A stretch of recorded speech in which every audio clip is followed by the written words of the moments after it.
नमस्कार मित्रांनो, महाराष्ट्र सरकारने शेतकऱ्यांसाठी 2 लाख रुपयांपर्यंतची कर्जमाफी जाहीर केली आहे।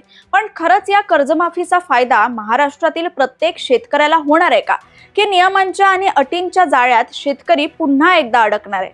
निवडणुका आल्या की 7/12 कोरा करण्याचे आश्वासन दिले जाते, पण प्रत्यक्षात काय घडते? आजच्या या व्हिडिओमध्ये आपण पाहणार आहोत की या कर्जमाफीचा लाभ कधी मिळणार, बँकांची प्रक्रिया कशी असते आणि या योजनेमागचे नेमके वास्तव्य काय। त्यासाठी व्हिडिओ शेवटपर्यंत नक्की पहा। सर्वात आधी समजून घेऊयात की या योजनेच्या मुख्य अटी काय आहेत।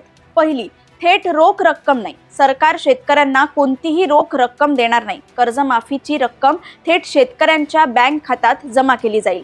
दुसरा, नियमित कर्जदारांसाठी काय, ज्या शेतकऱ्यांनी नियमित कर्ज फेडले आहेत त्यांना 50,000 रुपयांचे प्रोत्साहन अनुदान दिले जाईल, पण त्यासाठी एक मोठी अट आहे, तो शेतकरी सलग 20 वर्षे नियमित कर्जदार असणे आवश्यक आहे। तिसरी, 2019 नंतरचा नियम, ज्या शेतकऱ्यांनी 1 एप्रिल 2019 नंतर कर्जमाफीचा लाभ घेतलाय त्यांना या योजनेत पूर्ण कर्जमाफी मिळणार नाही, त्यांचे केवळ 50,000 रुपयांपर्यंतचे कर्ज माफ होईल। आता सर्वात मोठा प्रश्न, लवकरच खरीप हंगाम सुरू होत आहे, मग या हंगामात शेतकऱ्यांना लाभ मिळणार का? सरकारी प्रक्रिया नेहमीच संथ असते। आधी शेतकऱ्यांची यादी तयार होईल, मग बँकांकडे ती तपासणीसाठी जाईल आणि त्यानंतर निधी वर्ग होईल। या संपूर्ण प्रक्रियेला वेळ लागणार असल्यामुळे चालू खरीप हंगामात सर्व शेतकऱ्यांना याचा तत्काळ फायदा होईल का, यावर प्रश्नचिन्हच आहे। बँकांना ही रक्कम केव्हा आणि कशी मिळेल यावर नवीन कर्ज मिळणे अवलंबून आहे। निवडणुकीच्या काळात सर्वच राजकीय पक्ष 7/12 कोरा करण्याचे आश्वासन देतात। यामुळे काय होते, जे शेतकरी कर्ज फेडू शकतात ते सुद्धा कर्ज भरणे टाळतात। याचा थेट फटका बँकिंग व्यवस्थेला बसतो। दुसरीकडे सरकारच्या शून्य व्याजदर योजनांचे पैसे बँकांना मिळायला 1 ते 1.5 वर्षांचा विलंब होतो। त्यामुळे बँका अडचणीत येतात आणि शेवटी नवीन कर्ज देताना शेतकऱ्यांनाच त्रासाला समोर जावे लागते।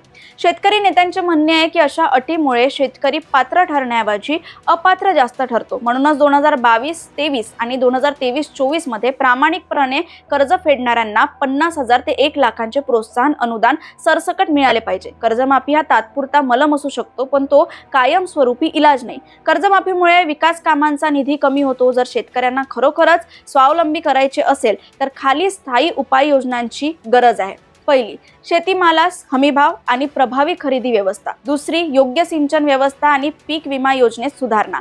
तिसरी, कृषी प्रक्रिया उद्योग आणि शेतकरी कंपन्यांना बाजारात थेट प्रवेश। चौथी, प्रत्येक भागात गोदामे आणि शीतगृहांची स्थापना। पाचवी, बियाणे आणि खते वेळेवर उपलब्ध करून देणे। शेवटी विचार करण्यासारखी गोष्ट हीच आहे की सरकार आधी धोरणांमुळे शेतकऱ्यांना अडचणीत आणते आणि नंतर कर्जमाफीच्या योजना जाहीर करते। तुम्हाला काय वाटते, या अटींसह जाहीर झालेली कर्जमाफी शेतकऱ्यांच्या फायद्याची आहे का, की सरकारने अटी रद्द करून सरसकट कर्जमाफी दिली पाहिजे? तुमच्या प्रतिक्रिया कमेंट्समध्ये आम्हाला नक्की सांगा आणि असेच नवनवीन व्हिडिओज पाहण्यासाठी नवराष्ट्राला सबस्क्राईब करायला विसरू नका। व्हिडिओ संपला असेल पण चर्चा सुरू राहील। नमस्कार।